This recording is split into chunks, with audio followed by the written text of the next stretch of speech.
Arc-en-ciel avec Abdilatif.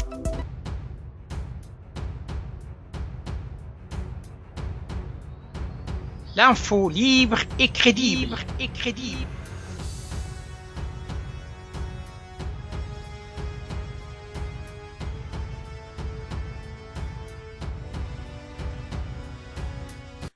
Bonjour à toutes et bonjour à tous et bienvenue dans l'émission Arc-en-ciel. Mesdames et messieurs, nous sommes heureux d'être en ligne avec le recteur de la Grande Mosquée de Bordeaux, Monsieur Tariq Obrou. Assalamu alaikum.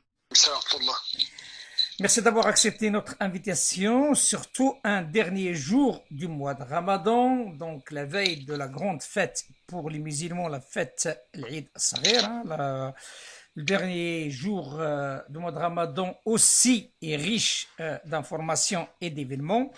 Comme tout le monde certainement vu votre statut, vous êtes au courant de ce dernier communiqué du ministre de l'Intérieur, M. Castaner, au sujet de la réouverture des lieux de culte sous un grand nombre de conditions sanitaires, en se référant à la dernière décision du Conseil d'État. Dans un premier temps, comment vous voyez-vous déjà sur un plan juridique cette décision du Conseil d'État? Écoutez, le Conseil d'État est dans son rôle, il rappelle les principes du droit, la préservation des libertés en général et la liberté du culte en particulier. Donc il a rappelé le gouvernement un principe de droit. Nous sommes dans un état de droit. Le politique doit respecter cet état de droit et donc c'est pour cette raison que le gouvernement a changé son avis et a sorti ce communiqué. Il y a dans ces phénomènes et ces questions un aspect juridique. Il n'y a pas que le droit qui règle ce genre de problème. Et donc le politique, il oscille entre l'éthique de responsabilité et l'éthique de conviction. L'éthique de conviction, c'est qu'il y a un état de droit, il doit le respecter. Mais il y a le principe de responsabilité. Il n'a pas voulu s'engager dans une responsabilité qui le dépasserait en donnant la permission d'ouverture à tout azimut des lieux de culte. Donc il y avait un principe de précaution qui a été respecté par le gouvernement, mais qui a été rappelé à l'ordre par le Conseil d'État parce que la liberté est aussi un principe supérieur. Donc effectivement, c'est dans ce genre de questions, il y a la loi, mais il y a la modalité de la gestion d'une question qui est le déconfinement. Et donc, comment nous, musulmans, par exemple, nous devons recevoir cette décision du Conseil d'État. Et donc, il y a le droit qui permet l'ouverture des lieux de culte, mais ça ne doit pas se faire à n'importe quel prix.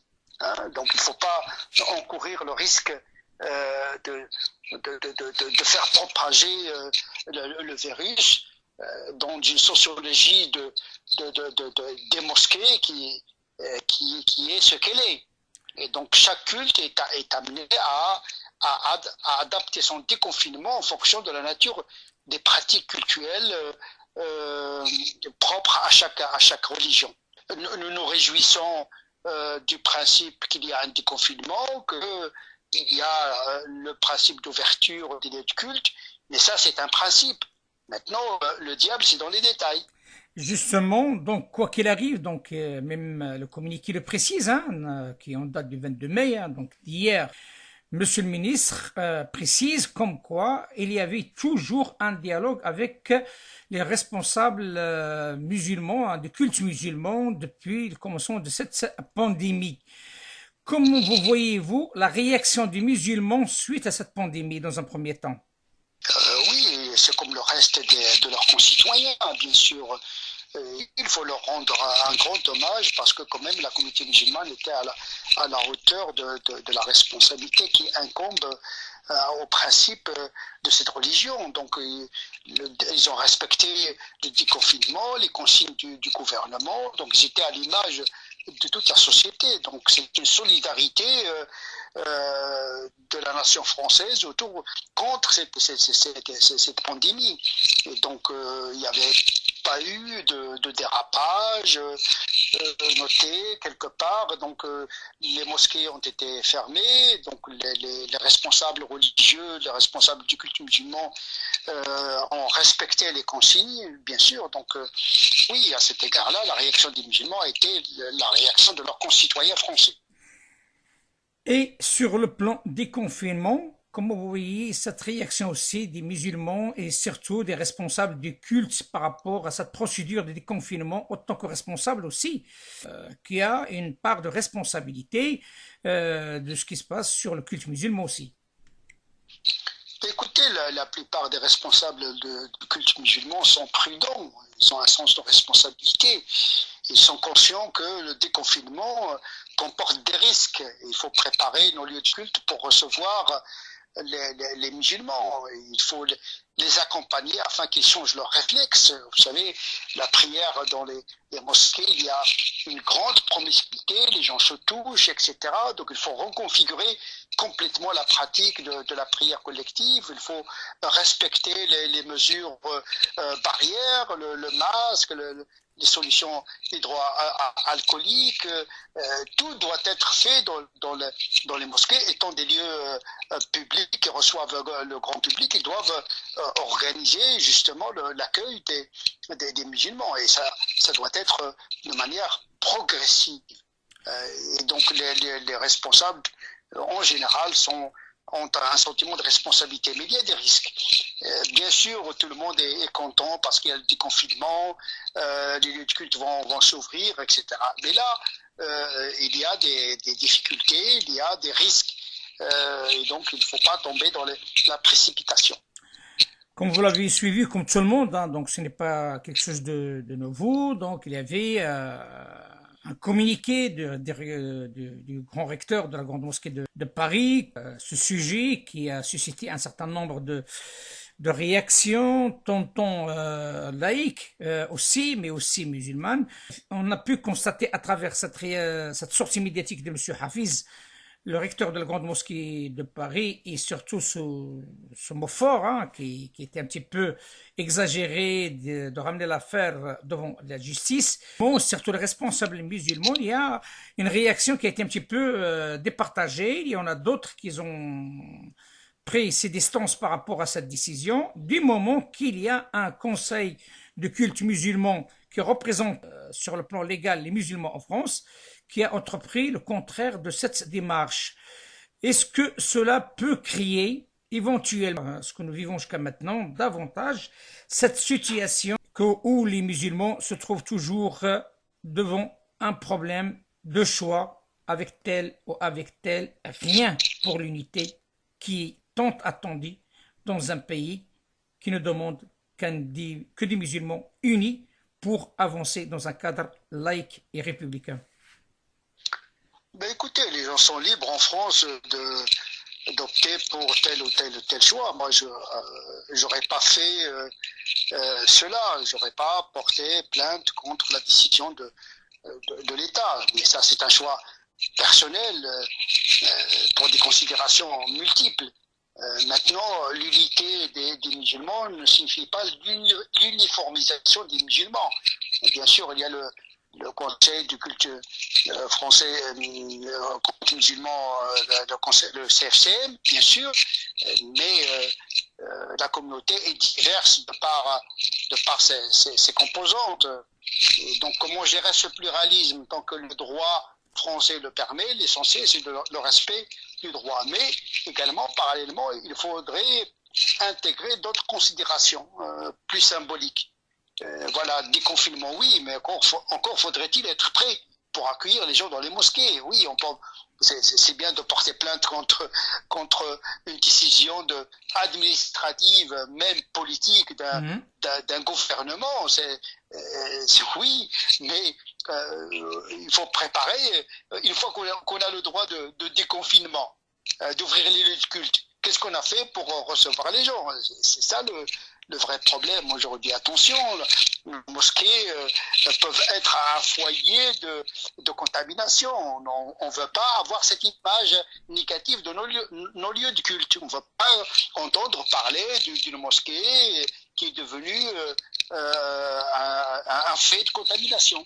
Et là, ce côté-là, c'est très difficile de le prévoir. Donc, il faut faire attention.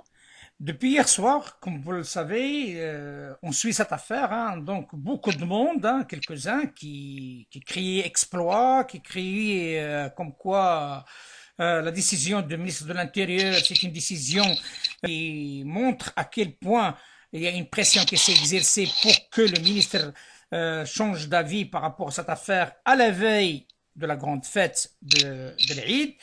Est-ce que vous trouvez cette manière de s'exprimer ou cette façon d'interpréter le communiqué adéquate par rapport à des valeurs républicaines?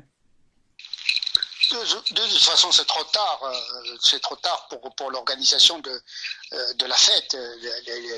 Les mosquées ne sont pas prêtes pour organiser la prière de la fin du mois de Ramadan. Donc le fait est là. Hein. Donc être content ou pas content, la réalité est têtue. C'est qu'on n'a pas les moyens aujourd'hui d'accueillir demain dans nos lieux de culte les fidèles. Déjà, les musulmans, à l'image de la société, restent prudents.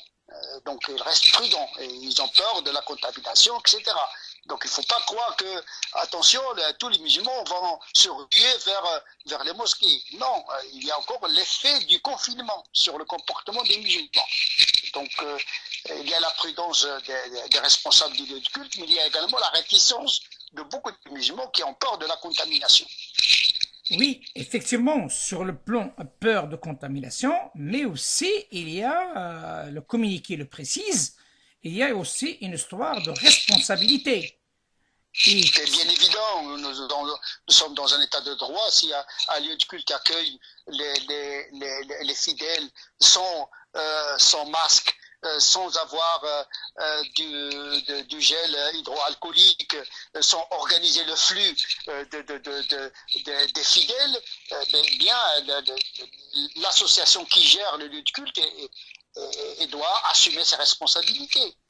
Quel conseil, autant que recteur de la grande mosquée de Bordeaux, déjà vis-à-vis de vos fidèles, hein, donc sur la ville de Bordeaux, mais aussi autant que responsable religieux à l'échelle nationale, quel message que vous pouvez adresser à la communauté et notamment par rapport à cette décision qui est en relation avec demain, surtout demain, je pèse mes mots parce que c'est là où il y a le risque, et bien sûr l'après-demain sur le plan sanitaire et surtout sur le plan responsabilité.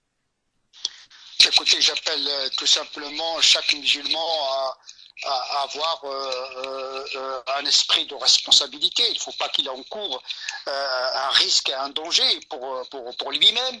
Et j'appelle à la responsabilité des responsables des lieux de culte. Tout simplement, c'est le bon sens. Est-ce qu'on a les moyens d'accueillir les gens dans des conditions de sécurité? Je ne crois pas. Et donc il faut être prudent, il faut prendre le temps de gérer un déconfinement progressif et pédagogique. Et en tout cas, je saisis cette occasion pour souhaiter un bon Eid pour tous les musulmans qui ont reçu jeûner dans des conditions très difficiles, qui ont une fois de plus montré leur esprit citoyen en respectant les consignes du gouvernement. Sur un plan pratique, M. Tariq Oubrou, la prière de l'Eid, peut-on la faire seule à la maison? Oui, la prière de l'Eid, deux rak'at, chacun peut l'effectuer tout ça individuellement ou en famille. Voilà, c'est-à-dire que chaque famille, ils peuvent se réunir pour faire deux rak'at, sans le serment. Voilà. Sans le serment. Donc, sans le serment. Bah écoutez, merci infiniment de cet éclairage. Barakallahu fik, assalamu alaikum wa rahmatullah. Eid Mubarak Saïd. Taqabbalallahu minna wa minkum. Barakallahu fik.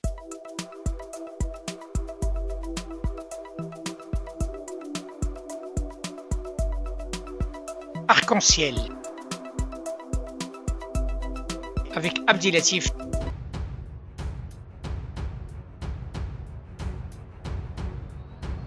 L'info libre et crédible.